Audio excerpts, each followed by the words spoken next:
All right, well, thank you very much, Congressman, and I'd like to invite up the next panel.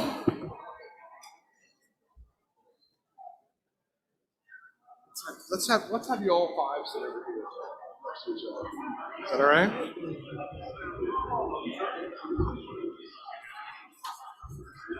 All five next to each other over there, is that okay? Yeah. Name tags and everything. Yeah.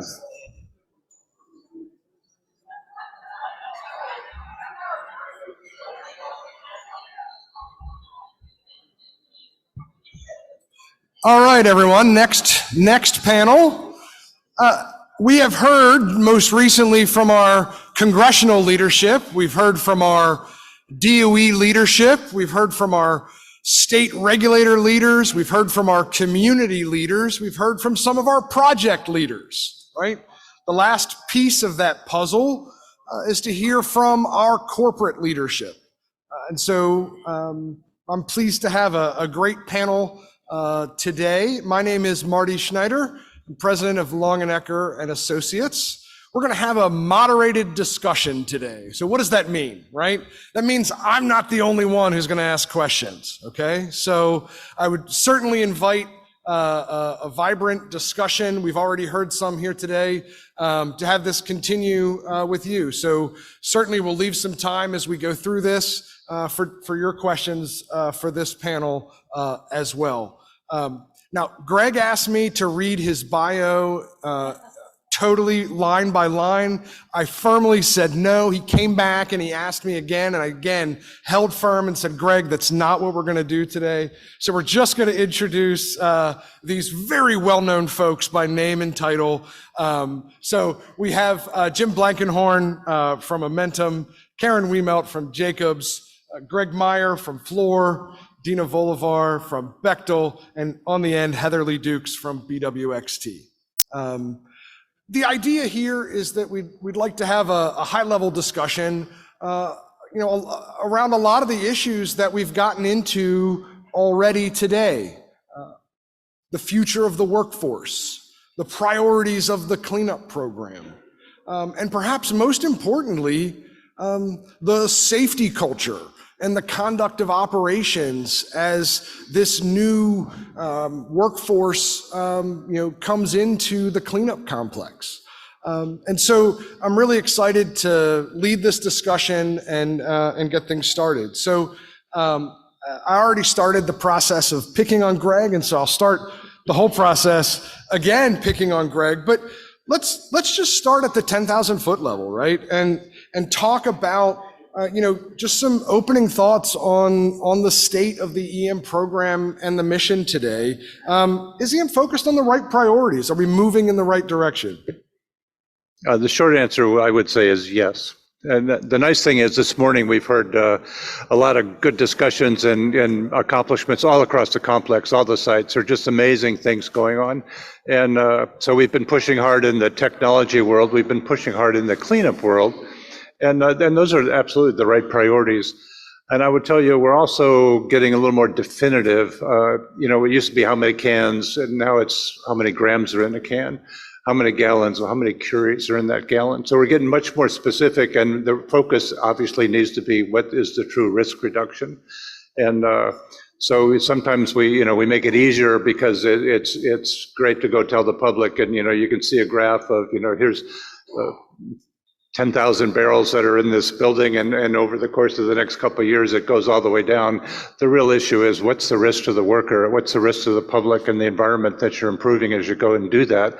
And that's a little harder to communicate. But the short answer, I guess, is yes. I think the department's focused on risk reduction, which in my mind is absolutely what they should be doing. Karen? Yeah, just to echo what Greg said, I really embrace the fact that we are talking a lot more about risk reduction today, as well as outcomes. And the department is getting much more definitive about what it is they want. And I just think that that's a great thing for all of us to really be moving more towards definitive end states, if you will, to really focus on the risk reduction.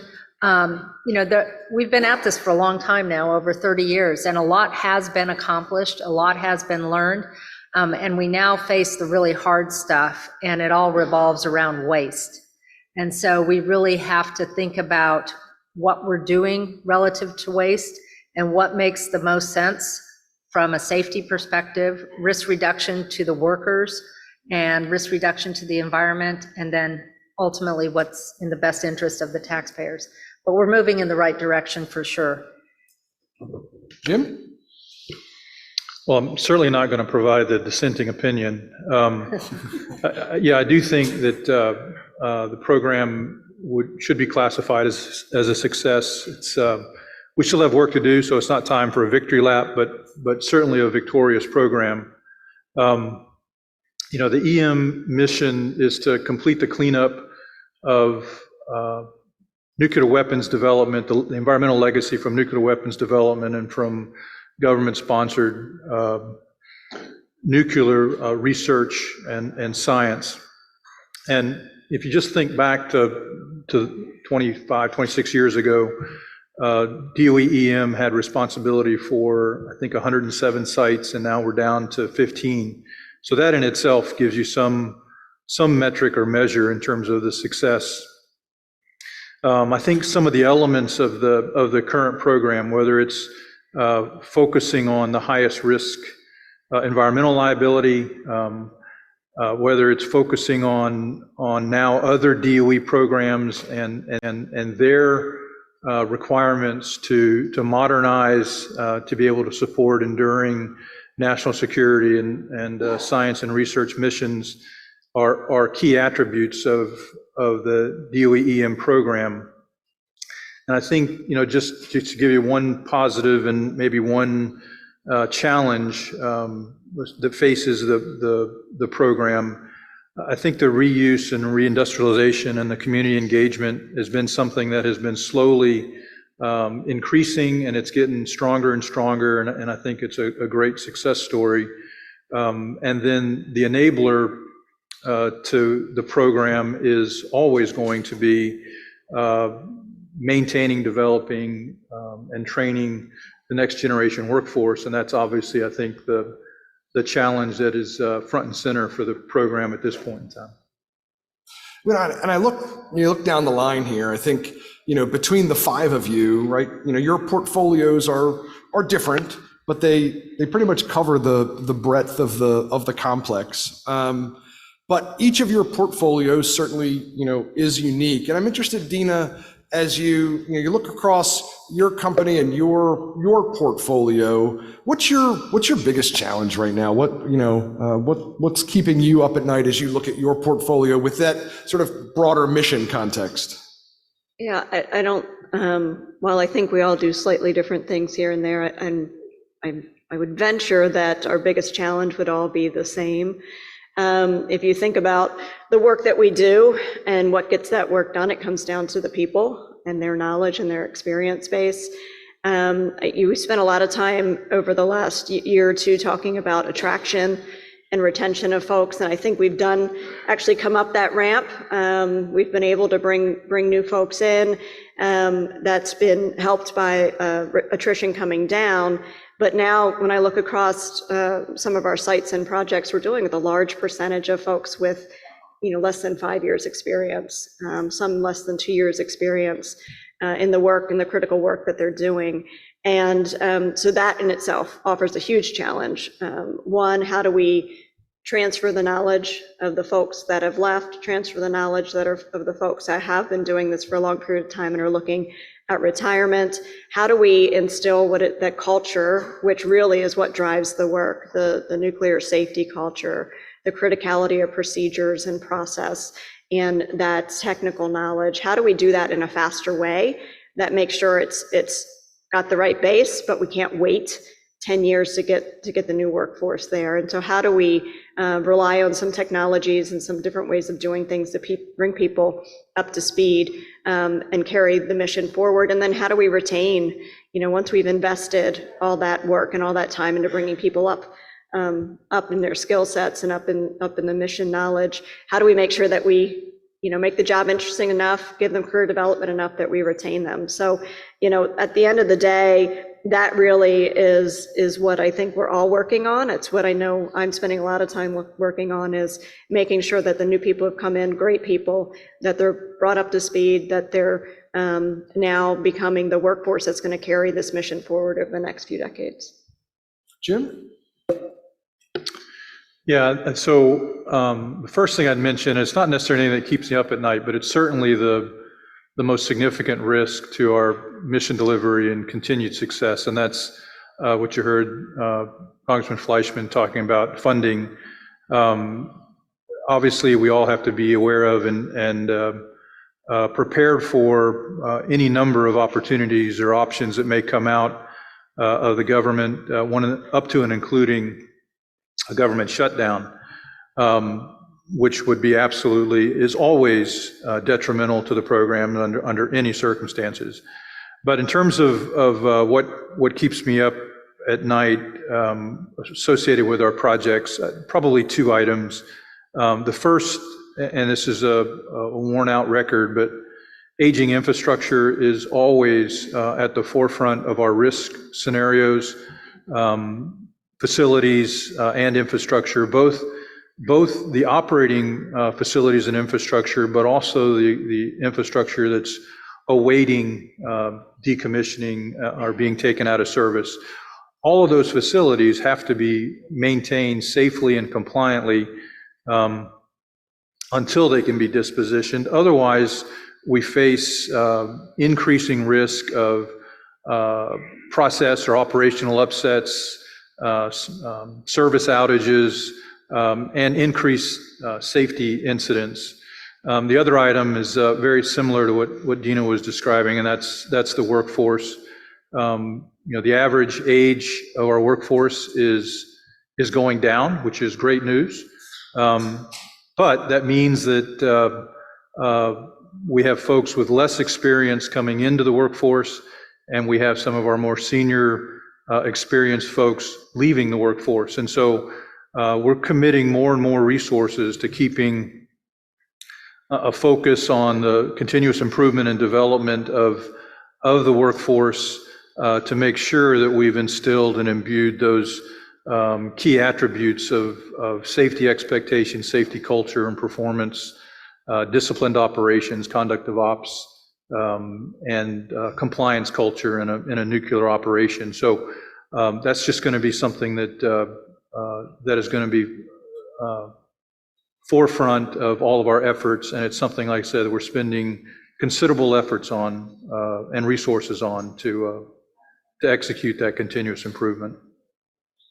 Heatherly, from a BWXT perspective? So Dina and Jim have definitely touched on, I think, probably the biggest ones, but I'll add to this. I'll add cybersecurity as another one. I'm with BWXT, and we have our own Cat 1 facilities, and I can tell you, there are people out there who are really trying to get our information. And so all the sites have very important things that they're working on that people want, including our workforce, information as well, right? Both from a nuclear government standpoint, and also to basically take things from our workforce. And so to tie it back to the attrition, we got to be very careful not to ask for things and do things that can have major consequences, particularly to our workforce, because we really want to keep this workforce and we want to attract the top talent to stay in this really complex, technically challenging work that we do. And so I think when entities, and they're trying to do their job, ask the contractors and ask the Department of Energy to ask the contractors for large volumes of personal identifiable information, to be used, using some of the new tools today to try and go and find fraud when the majority of the workforce certainly has never given any indication of fraud. I find that very disturbing. And it does kind of keep me up at night. And so we really need to think about those ramifications. And I know the Department of Energy has been working really hard to resist asking for that type of information. And all I can say is keep on trying hard not to have the contractors turn over that type of information unless in fact there is detection of fraud. And then by all means, we would turn over anything and everything to help in those types of investigations. But large, broad requests for information for entire work sites, I really do not want to see that being turned over, considering all the breaches that have happened and how hard it is already to maintain our cybersecurity requirements. Karen, we'll go to you next, and then Greg, it looks like you as well. All right. So I think between Dina, Jim, and Heatherly, they've hit on some of the really important things that really do keep us up at night. And just to put a bit of a finer point on it and expand a bit, at Idaho in the past 18 months, much like all the sites that everybody's involved with, we've been hiring a lot of people, but we've lowered that average work age by almost a decade in 18 months.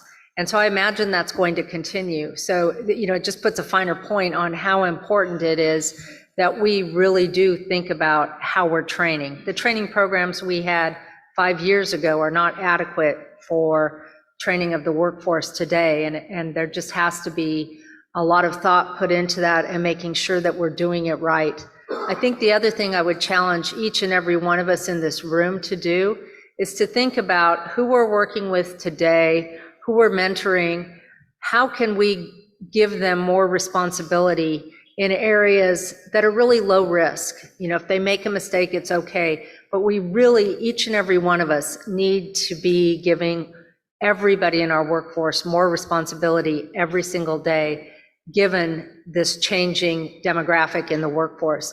And so as you go back to your sites and your workplaces on Wednesday, please be thinking about that.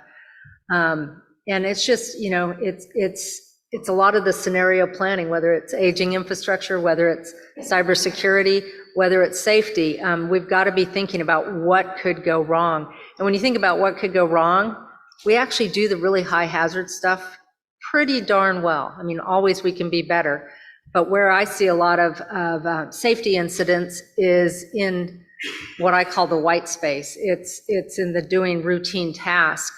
And so I see this across all of our different projects, across all of our different sites, and it really relates to people being distracted.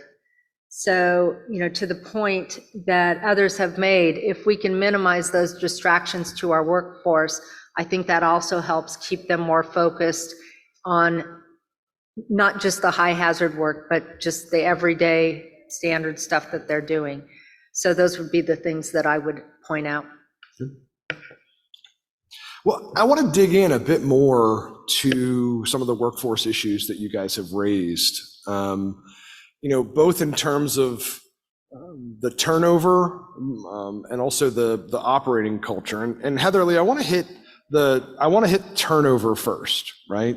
And it's something, we've talked about seeing our, attrition rates, have gone down from where they were kind of mid-COVID, but we're really still seeing high turnover across the complex. I'm interested in your perspective on, whether we fully kind of understand the cost of that turnover, that retraining, and really if there's any strategies that you're seeing at your sites or other sites, that are being effective in combating that. Yeah.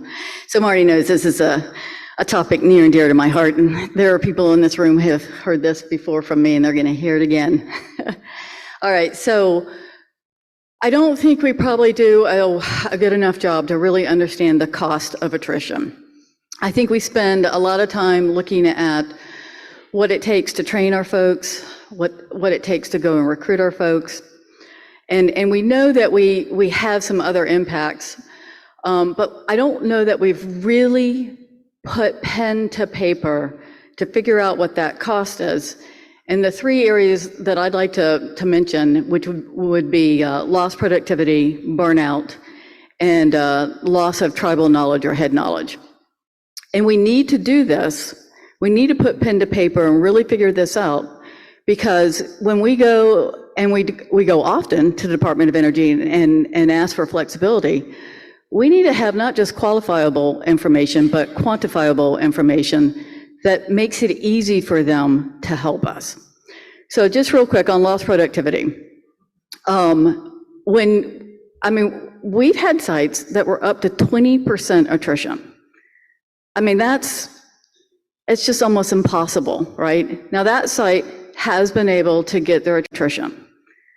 I mean, it's just almost impossible, right? Now that site has been able to get their attrition rate down quite a bit.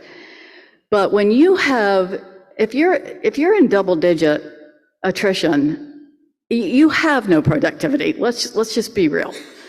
And the people who are still there are killing themselves to try and keep you afloat. And you can only do that for so long. And which leads me to my next topic. So not only are you not productive and not getting the mission done as efficiently and effectively as you should be, the folks that are there, you're burning them out. And they'll try hard, and they will kill themselves, and they will work late, their families will suffer, their products will suffer. And at some point, they'll give up. They'll either check out or they just flat out leave you. And this is not just to this industry. This is lots of industries. It's very prevalent in the tech industry. So then they leave. And then now you have all that head knowledge that is gone. And you know, as hard as we try to capture the head knowledge so that it's easy to pass on to the next group who's going to be taking their places, it's not very easy, and we've all learned that, right? There are some skill sets that are very difficult to train and pass on. And if they leave, you're left with a big gap. And sometimes that gap can actually affect your whole risk ability to, risk analysis ability, affect your ability to do safety bases in a way that is worthwhile, and things of that nature. And so there's real costs associated with that. And we need to know what that cost is, so then we can really be creative in how we keep this workforce. So I'll just say 2 items. I'm probably one of the few dinosaurs out there that thinks teleworking is great, and we should find ways to use it when the people want it. Now, there's a lot of us who have tons of energy by working day-to-day directly with people, but there are a lot of people who have fantastic skills and capabilities who really want to telework, and we need to find ways to let them do it. And let's just get over the old way of doing business and find the hybrid that is going to work. Then the second thing is, we need people at the plants. And let's find a way to reward them differently for being at the plant, because it costs them time and money that we're not paying for them to be at that plant. They're spending gas money, they're spending time driving to the sites. I've worked at several of these sites. They're a long ways from your typical good neighborhood with a good school for your kids to be at. So anyways, there's a value proposition there that we need to be able to put together and provide to the department to show that if you are going to have to be at that plant day in, day out, every day, all day long, and there's not that flexibility for teleworking, we need to find a way to stipend them. And I know that's controversial, but I'm going to keep saying it. Greg? I think when it comes to our industry, a lot of people compare the nuclear industry as, you know, you're driving your daddy's Oldsmobile, your grandpa's Oldsmobile in many cases. The problem is that our workforce today grows up driving sport cars, unless they're a stick shift.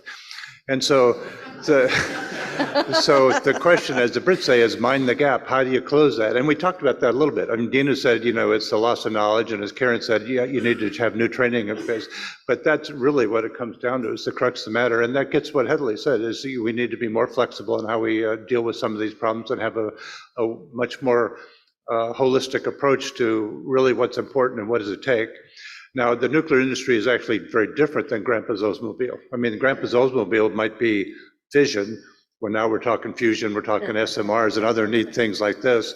Grandpa's Oldsmobile might be the facility at most of the DOE sites that a lot of them have been upgraded to 1980s technology now.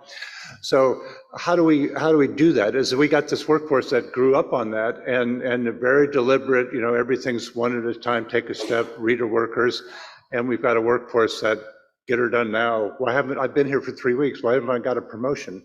And so we've got a very different have to have a very different approach. And some of our senior managers actually don't get that. So it's just like Heatherly said, maybe her view is different. Maybe it's going to cause a lot of discussion, but it's in fact one that we actually need to engage in and come up with some really good solutions that right now are lacking everywhere. Well, it's interesting, right? So, and I'll go to you next, Jim, to say, all right, so we need to be more flexible, right? We need to figure out a way to work in telework, but we need to make sure people are at the plants. We need to bring, more technology into the fold, and all of those things are true. The core of what we do is safety and a safe operating culture. And, Jim, I'm interested as you look and you think about bringing this necessary new early career workforce into these sites. How do you instill the same nuclear operating culture that's been building across the complex now for decades? How do you pass that on at that kind of volume for this new workforce? And I'm interested in as you think about that, also as we're living this in real time, what are you seeing at your sites from a trend perspective? Sure. So it's like turning your mute button on. New technology, like microphones. Yeah. Yes. First thing is get rid of the old ancient dinosaurs that can't operate the technology. But I think that so let me start with some of the things, some of the efforts that I know that our company and others are doing. I mean, there's been an awful lot of effort made and progress made in partnerships with universities and colleges and HCBUs, and coming out of that, then an expanded role and set of opportunities as it relates to internships. Equally, we've got to stay in lockstep with the unions in terms of supporting their apprenticeship and journeyman programs and their recruiting efforts. I would say that one of the things that's been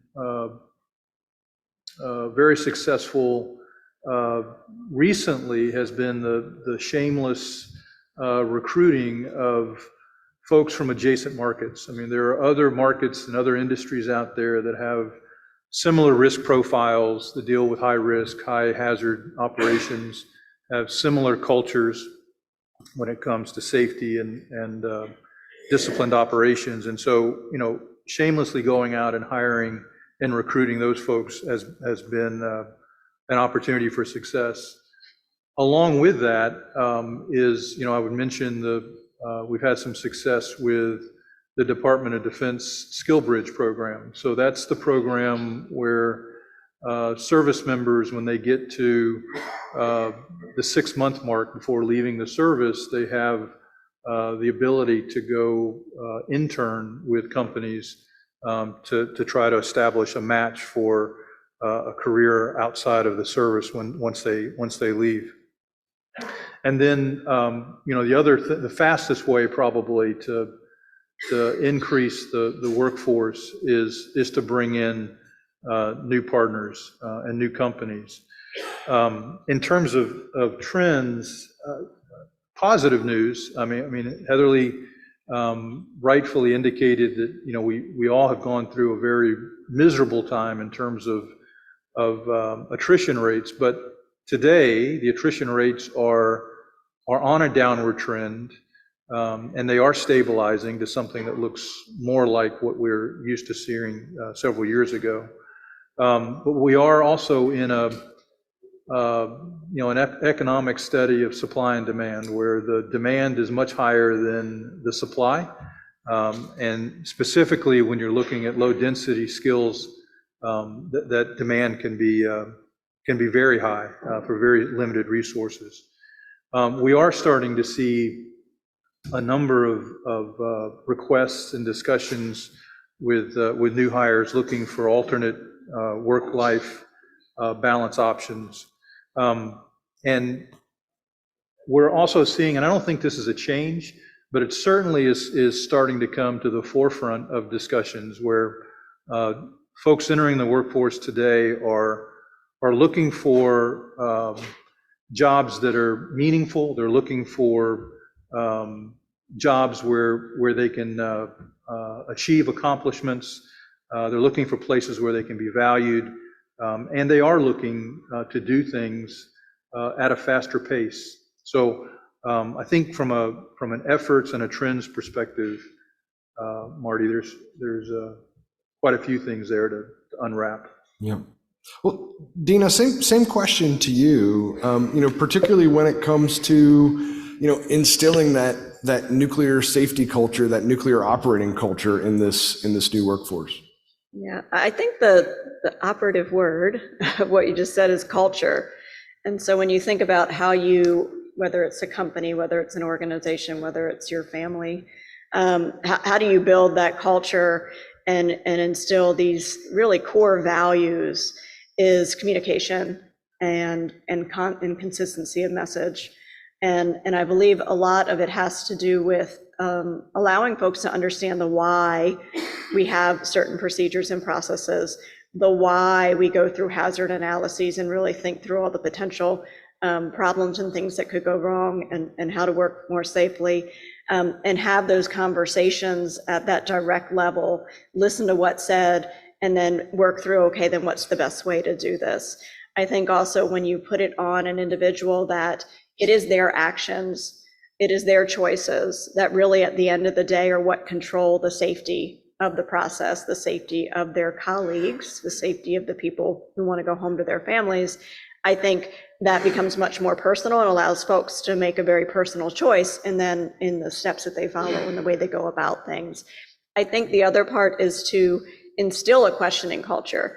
A lot of times, unfortunately, I think of nuclear safety culture as just don't ask any questions, just follow the procedure.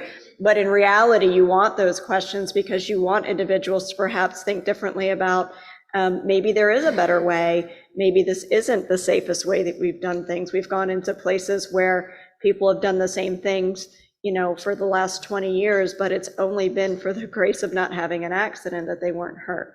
And so it's really, stepping that back to what's the best way to go about doing your work in a safe way and making those right choices. I think the other thing to recognize is, we always say that culture starts from the top, and that's correct, that the vision maybe has to be set from the top. And certainly when any of us are out, I'm sure at the projects or on the sites walking around, we have those very engaging, forthright conversations about choices and what we see going on and engaging with the workforce.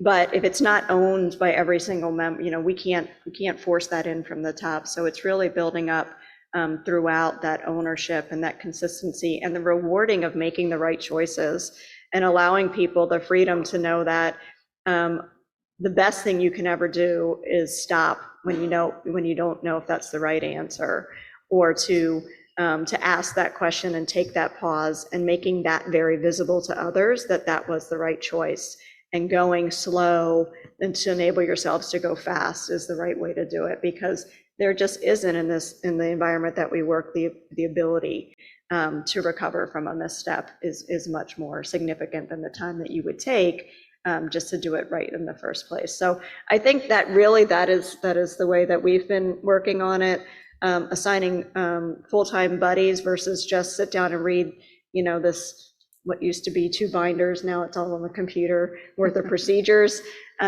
is not the way to go about it. But having someone that's working with them and mentoring them and allowing to ask the questions and then reinforcing the right behaviors and explaining the why is really effective.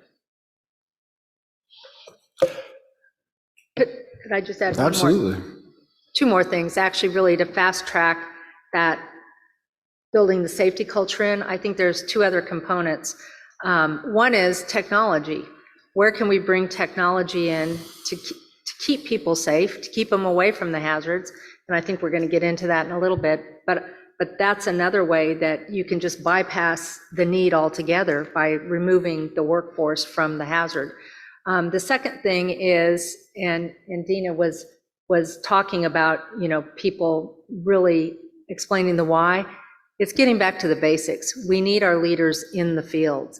We need them working with our workforce, mentoring the workforce. And what that means is we need to get rid of other administrative duties that are not near as important as having them out in the field. And so that, that would be the message we would always preach to our folks is, if you got to make a choice, let the administrative stuff go, get out there in the field with your people. That's a great point. Thank you, Karen. One of the things, Jim, you mentioned, helping with the workforce is bringing some new players into the market. And I think, Heather Lee, I'll send this down to you to start with, but that progress and all the discussion around reducing barriers to entry, we haven't necessarily seen the large scale, new players in the market. And I'm interested, as you have discussions, as I know all of you have, with potential new entrants into this market, what else can be done? What can be done to maybe speed that process or further remove some barriers to entry? So some of the biggest barriers that would need to be wrestled with is, it's a huge capital outlay for some of the contracts. The M&O contracts have a letter credit, so the capital outlay is not as high. But the other types of contracts require a very large amount of capital outlay. So I think if you were looking for smaller businesses to come in, that's certainly a big barrier. But it's really can be a barrier for big companies too. I think sometimes the timeline for the procurements, and they get protested, and I don't think you can actually create a protest-proof procurement. I really wish we could, but we can't. But I do think the disposition of them on a faster basis would help, because when it's a big investment for a company to tie up keys and do all that. So I think that's certainly a barrier. And then it's interesting with the whole environmental governance and social platforms that a lot of the stockholders are now holding companies to. It can limit some of the entrants to our type of work, unfortunately. And but I do think the big push on clean energy and finding ways to incorporate that more into the EM and into the NNSA work, and I think the Office of Science and NE already have that. I do think there's a way to better tie that. Then that might really help bring in some new entrants. Jim, from your perspective, what are you hearing from partners as you talk about opportunities in this market? Yeah, well, so Heather Lee hit on one of the major items, and that's the initial investment that a tier one has to lay out, and it's not so much the investment that is the barrier; it's the time that it takes to recover that investment. So there's certainly something there, but I think it's the barriers to entry. It's broader than that even. When you look at the whole financial model that we all are accustomed to, but when you're trying to attract a new member, the revenue model, the EBITDA model, the risk profile, the liability, the timelines, those are all inconsistent with many companies' financial portfolios and with their expectations and, quite frankly, with their shareholder expectations. And so there's, there's something in that arena that we have to address if we want to attract larger companies into the industry who have traditionally shied away or that have left because of some of these financial constraints. The other, there's probably several, well, there are several, but the other item that I'd mention is our procurement process. It is full of barriers to entry to new companies. It's great for those of us that are in the business. We have the relevant past DOE experience. We have the relevant DOE projects. We've got the resumes and key personnel with people that have the qualifications and the experience that scores the highest.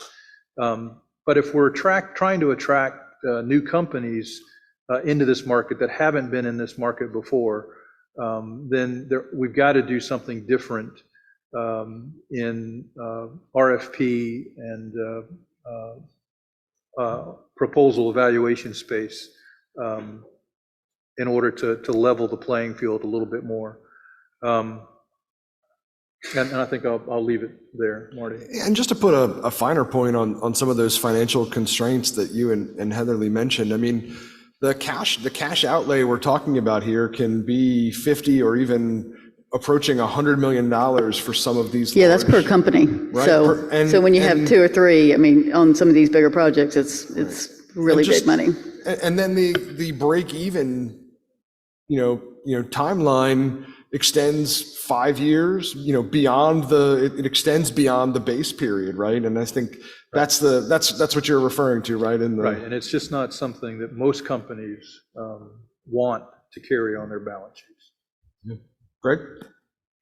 If you do the math, I mean, it's basically the company, the LLC has to come up and self-fund 1/6 of the annual budget when they start, because you're basically 30 days, where you get started, and then you submit your first invoice the second 30 days before you get paid.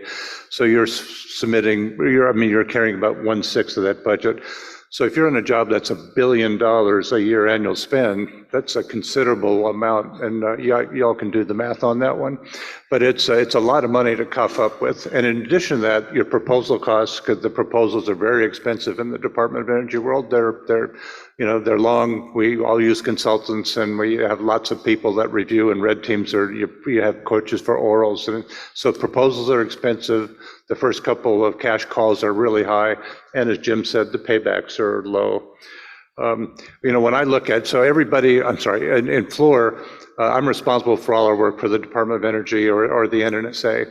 And so at the sites, we do the same thing that Fluor does everywhere. We have operations, we have construction, we do facility maintenance, safeguards and security, D&D, you name it. We do the same thing that most of Fluor can do anywhere in any other business line. But I do it with radioactive isotopes, heavy metals, asbestos, and a lot of other bad actors. So I probably have told some of our leadership internally that I've got the highest risk profile of any business line inside Fluor, and I have the lowest profit margin. And so when you get outside of our industry, and I'm competing with those other 11 business lines for some corporate resources, guess who loses?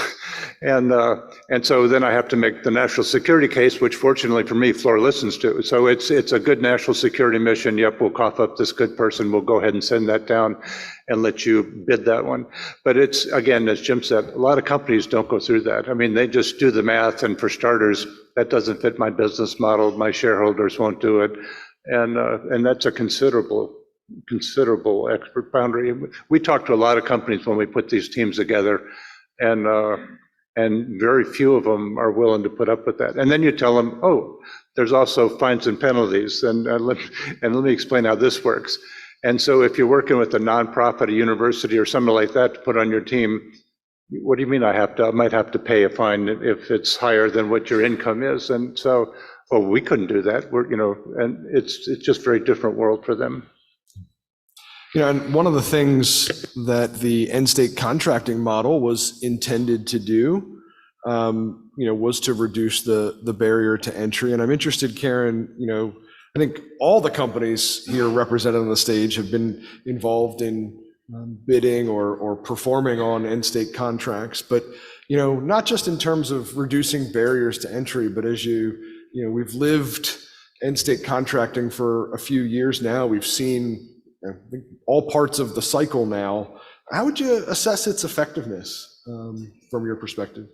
Yes, and it's definitely from our perspective. I won't speak for all the sites, but certainly at Idaho, we were able to bring a small business onto the JV partnership. There are some that are willing, and Northwind has been a great partner for us there.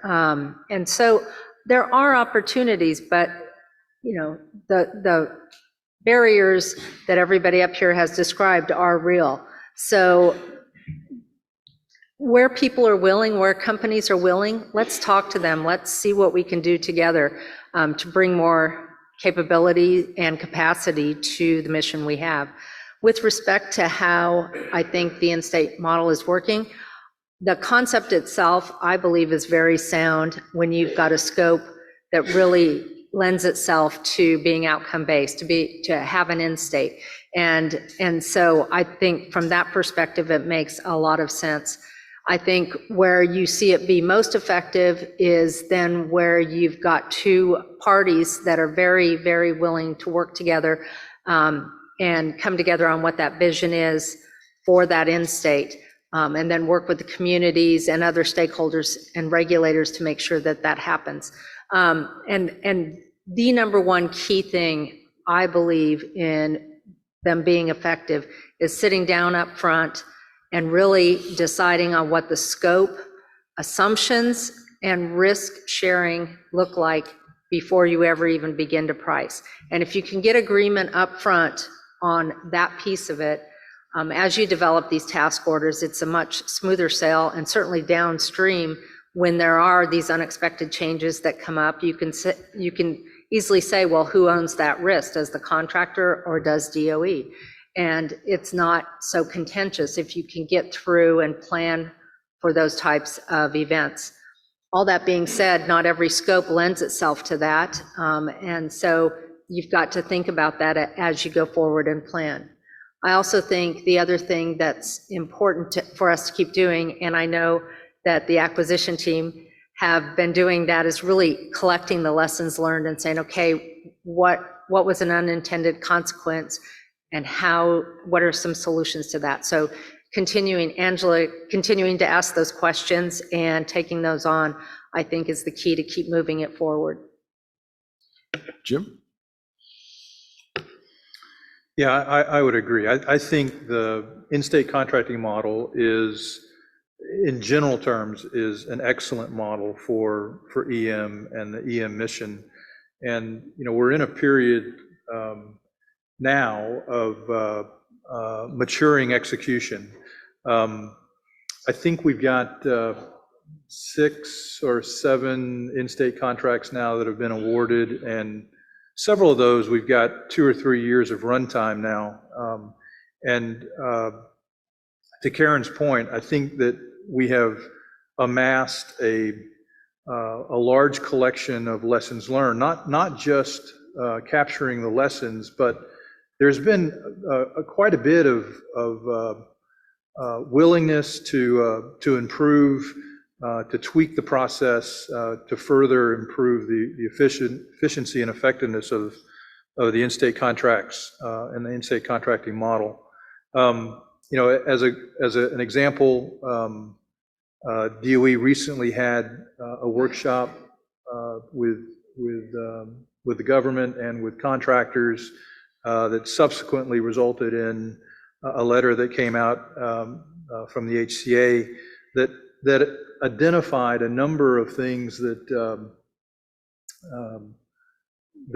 we need to tweak slightly to improve and optimize the contract. So things like task order creation and development, and the concept of subtasks under a prime task order to optimize resources. Provisional fee consideration, given that the model has changed a bit over time. It's now we're looking at fewer task orders, but with much longer durations than what was originally envisioned. And so the cash flow model has subsequently changed with that. So discussions and negotiations about changes associated with that.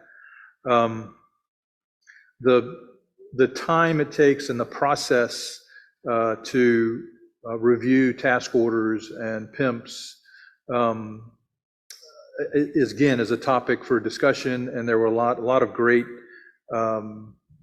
recommendations made that the team is collectively moving forward with. I think Karen mentioned it. I think the one of the most, well, two extremely valuable aspects of implementation of the in-state contracting model. One is this collaborative approach to document the risks and assumptions associated with a task order.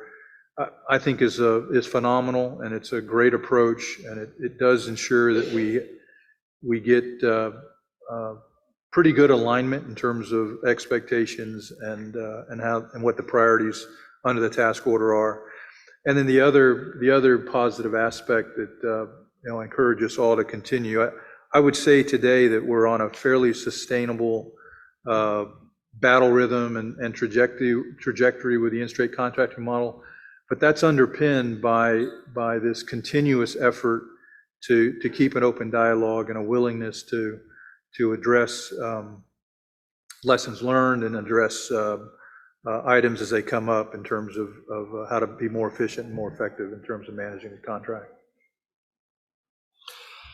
So this is the quick warning that I'll be tossing it out to the audience for questions. Dust off your thinking caps. Just a couple more questions from me while we wait for you to make a mad dash for the microphones. Let's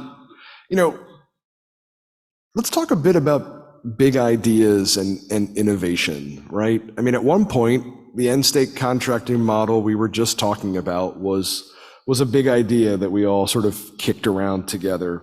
And I'm interested, Dina, in innovation as you see it and the opportunities. We've kind of danced around a couple of them so far in this discussion, but opportunities for innovation in the EM program that you see in the next 5 to 10 years, and really how you see your company playing in that.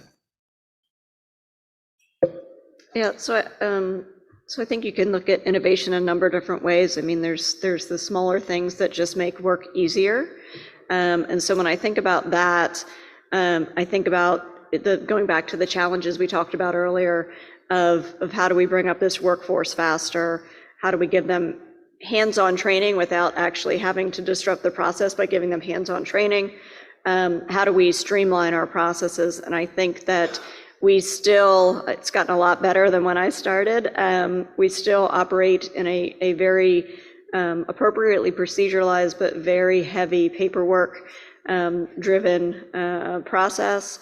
I think so there's a lot that can be done to digitize our processes, our quality checks. Why can't those be done in much more digital way that goes on to the next step quickly? And so we are looking at that. We're doing a number of things like that on a number of our larger projects because, it's one of those things where if you can save, seconds matter is what we talk about when we talk about in the construction industry, is you can save someone waiting 10 minutes or having to leave their point of work to deliver a piece of paper. That's just seconds on the tool, on the process, on the procedure. The other thing, I think we can do is a better understanding of how do we map those processes and glean out waste. I think there's likely a lot of the fact that folks we're having this transition in workforce where we can take another look at is the way we've been doing it the right way to do it to begin with, whether or not that's from a safety perspective or from just, how do you also save those minutes in getting the process done and only doing what needs to be done. I think we can do a lot to take out, I don't know if you call this innovation, but to take out unnecessary requirements and necessary processes to move ourselves better, more fit, move ourselves forward more efficiently and faster. I think we tend to treat everything like it's a nail, so we can only use a hammer, whereas there's a lot of things, and EMDI for NNSA is pushing this a lot too, is how do we right size regulations. And then I think there's this, when we talk about training, and I think a lot of folks have gotten into digital twins. They've looked at, how can we model that training in a virtual environment such that we can actually have 4 people training on the same process in a hands-on virtual environment versus having to wait until that shift is doing that iteration to have somebody step in and actually learn from actually doing it from that perspective. Doesn't replace that, but certainly brings people up to speed a lot faster. So I think that's some of the smaller things. I think when we talk about larger innovations, we have to look outside of DOE and our current way of doing things. We've got to pull some different thinkers into the forum, just to look at what technologies likely already exist that, if used in a different way, could make life much easier. And there's a lot of things going on in the construction industry, in the commercial operations industry, that really drives a lot of efficiency, that I think if we had some of those folks come in and take a look at the way we do things, there'd be a lot more innovation. I think that goes back to how do you bring those players in and make it important to them. But I think having some of those things brought in can certainly take us then to the next step beyond the smaller innovations that we're focusing on now. Karen? Just to build on what Dina said, I really think as we move forward, especially with the new workforce, it's so important for us to always go back to why we are doing something. And to me, that is innovation as well. And I really think as we look across the complex and we put in requirements in place for waste, for other things, how we interact between the sites and share lessons, it's very important for us to think about why and what other unintended consequences do we have down the line. Are we creating work at another site that increases risk there? And so it's very important to do a systems engineering think when we're going after requirements, when we're trying to explain to people why we're doing some of these things. And then just taking that a step forward, again, if we can remove people from the hazard itself, I think there's tremendous amounts of innovation still to be done on that front. And I immediately go to robotics, and I'm sure all of you do as well. I mean, I think there's a much larger role for robotics to play in our industry than it currently does today. Along those lines, I also think there's a lot of predictive tools that are coming online in a number of areas, whether it's on maintenance of systems, whether it's on predicting outcomes, whatever, whether it's on predicting how successful projects are going to be. You're seeing a lot more of that come to bear. And so I think we need to stay on top of that and be helping feed those technologies and innovations and deploy them where it makes sense. Take some chances, maybe spend some extra money at these sites to really understand, do they have applicability, and will it just take us to that next level in terms of performance, in terms of safety, and in terms of reliability on getting done what we need to get done, and not spending a lot of money on maintenance for things that by all indicators aren't going to fail. Or if they are, we get on them right away. So I think there's a lot of opportunity out there, and we just need to deploy it. Heather? So from a B2BXT standpoint, one of the things that our advanced technologies group is flipping over to is a digital design platform where all of the design, build, and test data all resides, which provides great traceability. And then it allows some really cool tools for the future. And it also, if you're using advanced manufacturing, additive manufacturing type technologies, it allows that to feed directly to doing some of the build fabrications. But then it allows you also to have some really predictive tools and quality capabilities. So not an expert in it, so I can't tell you much more than that, but I'm really looking forward to seeing how that part of BWXT is going to use that. And then we'll certainly be, talking to the sites about that as well, because even though we've done some major builds here recently, there's always going to be new cleanup projects that need to take place, and we are going to have to be really thinking about some of these more innovative ways of fabricating, particularly with the supply chain being in the state that it is, and I'm not seeing that it's going to be greatly improved anytime soon. So that's one area, but I think everyone touched on some of the other areas that I would have talked about too. I mean, certainly the ability to have these predictive and new ways of using AI and these analytical tools will benefit, I think, all the sites, EM and all the DOE initiatives. Greg?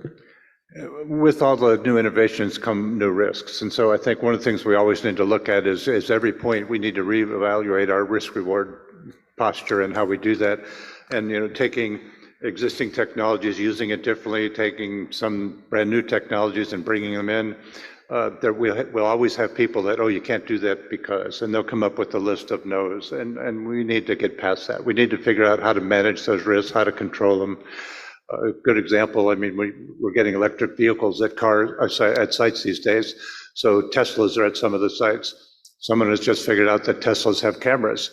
So guess what? You drive a Tesla inside a limited area. Well, why do I have the car if I can't actually drive it to that facility or to that meeting? Well, you can, but we'll just disable all the cameras. So all the safety features are associated. Now we're going to put people in electric cars with no safety features. So we need to have that balance, and maybe that's a law of unintended consequences. Because it was a good thought, we just didn't realize that last piece, or maybe it's a point of walking around most limited areas. Especially at the 2 foot or whatever the bumper height might be, you're not going to see a whole lot of things. And so there's a way to manage that risk, in my guess. So. That's great. That's a great point. Any questions from the audience? I want to make sure we give you an opportunity to ask these folks a question. Sure, right over here. Hi, I'm Ken Johnson. I'm the Small Business Program Manager for EM. And I was kind of encouraged hearing you all talk about, seems like there's actually probably a lot of kind of a shared goal here of bringing more companies into the space, and especially in that case, small businesses. So, what I wanted to ask, especially because I'm very new to this position, is what would you like to see sort of us doing, federal and industry, especially large companies, doing together? And what can I, as the program manager, do personally to sort of advance what you all see as bringing more companies in? And when I think of this, I first think of subcontracting, but I'm also wondering if, in addition to tools that we could use to maybe enhance that or make the subcontracting arrangements more effective, if there are other ideas that I maybe never thought of that I should be thinking about in the future. Any takers? So, I mean, there's so many areas.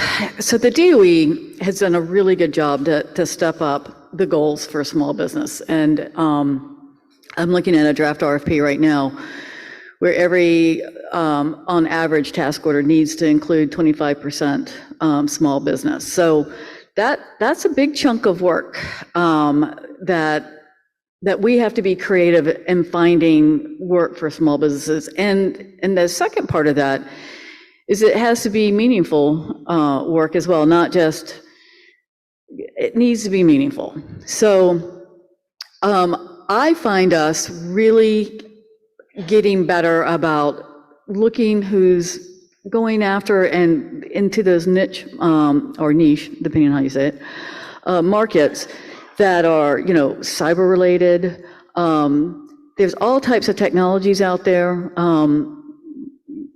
I'm being careful not to throw names out to not give more advantage to one company versus another, but there are some great technologies where they're using computer systems to really allow big systems at these sites where it provides really meaningful data and visuals so that you really know what the system is doing, and things of that nature, where they're taking products real time and bringing them together in ways that can really enhance our ability to understand the trends of what's going on in our systems and in our people and our workforces and things of that nature. And so from your vantage point, I know you guys do a lot of small business forums and things of that nature. We probably need higher participation in those. I mean, I have to admit that I've only gone to a couple of them. I did go this year, though. I was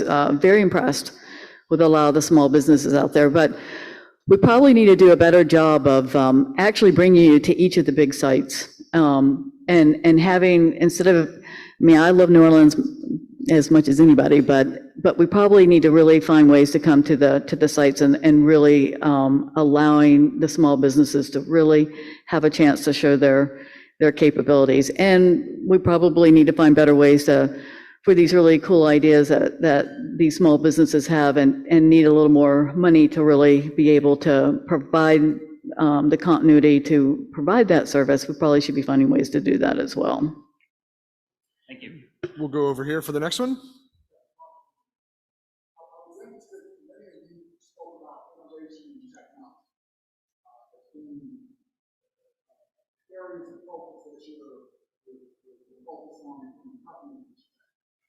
What are you doing to invest in cybersecurity as you become more premium technology? I can take it. So it's an interesting thing, and something I think, Heather Lee hit on before is there are active actors, very active, who are using very creative social media and otherwise ways at, coming after data. And so we have, I think I talked about, our company, we have a very robust cybersecurity force. And it's always looking after things. I'm concerned about the big companies, concerned about our company, but really what I've asked our folks to look at is the supply chain, because that's really an area that you're reliant on the transfer of data when it comes to equipment manufacturing, to a supplier being able to meet your needs. And on occasion, they're smaller businesses. They are, very don't have the large amount of resources, and so can be an attractive area for bad actors to go after. And so that's something that I've been trying to encourage our folks to think about from a supply chain perspective: is how do you evaluate a company's ability to, if we have our own protections, to then also carry those protections into their work. And if that's too prescriptive and therefore would knock out a large amount of the supply chain because they just can't afford to be in that type of a rigor, how do we allow them to operate in a different way such that our protections extend? And so that's, really one thing that we're thinking about now, because we have seen clear instances where it's the smaller companies that are starting to be targeted at this point in time, and their protections just aren't as robust. And we'll leave the last word over here to you, sir. I just want to say thank you for everybody for your time. I just had a quick question. I know people was brought up as a very important focus for all you guys and all your guys' respective industries, but would you say people are the biggest challenge you guys face, or the biggest opportunity you look forward to?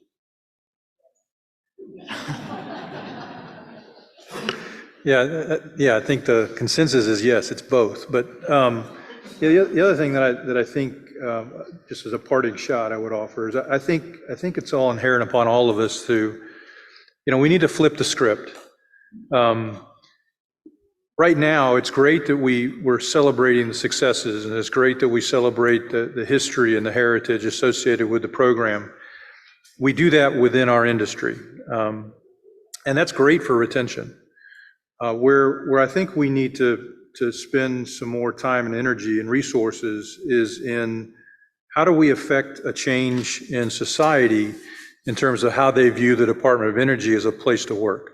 Why isn't the Department of Energy, why doesn't it have the same trust and confidence and pride that other industries like Department of Defense or firefighters have? That's where I think we have to take the effort so that we create a pull system where people come to the Department of Energy and come to us wanting a job versus us having to go pull, which is what we typically find ourselves doing today. So I think it's time to flip the script. I lied. Last question right here to you. Don't want to cut off the discussion. Hi, good afternoon.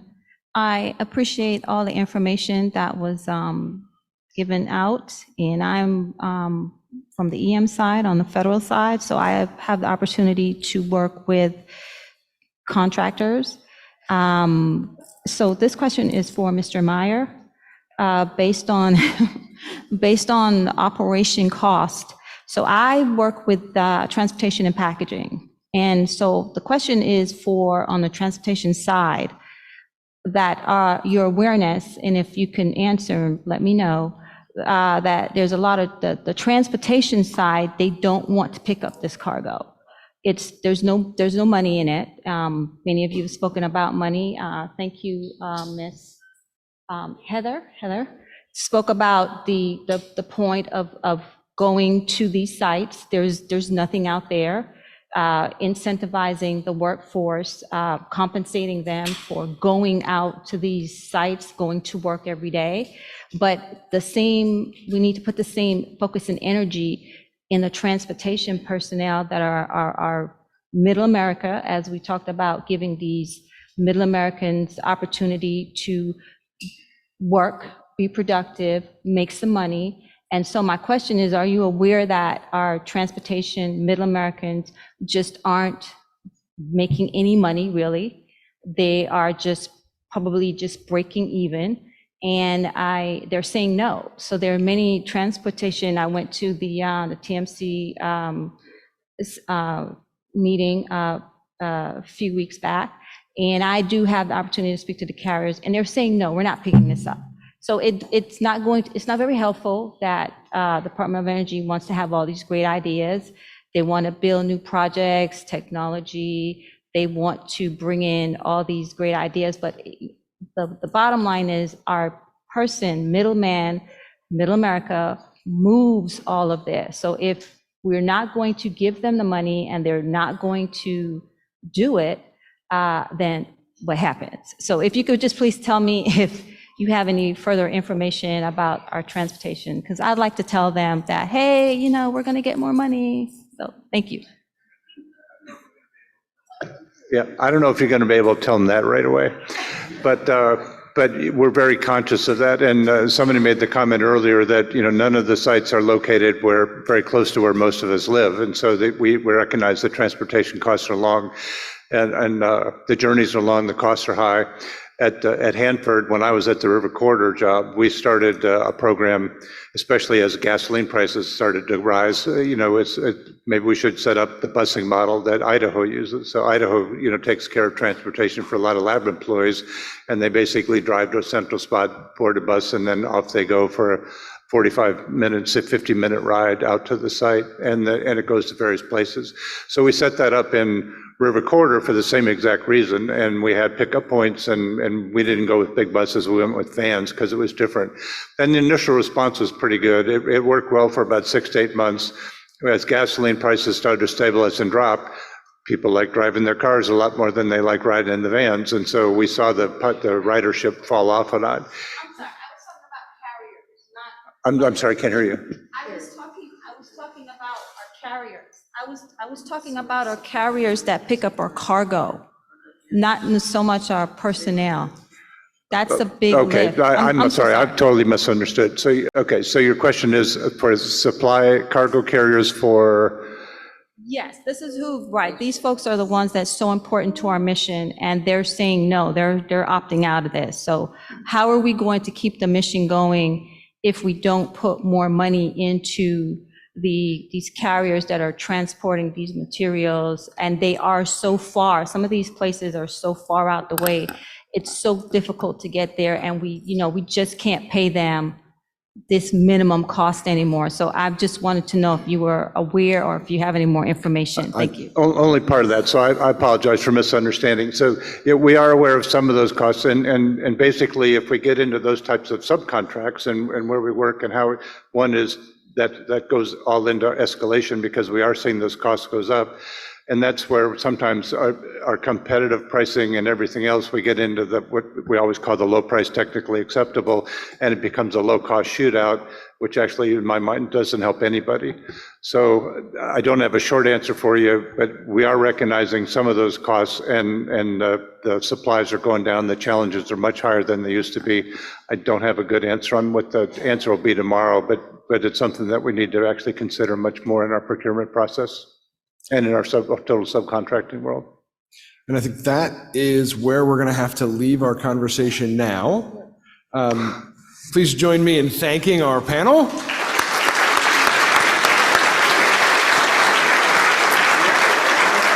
Now, the good news is it's time for a coffee break to recaffeinate and recharge. The bad news is I've lobbied ECA extensively, but the strongest thing we have available is coffee, but it is available for you now. We'll see you back here in 20 minutes to resume our session. Thank you.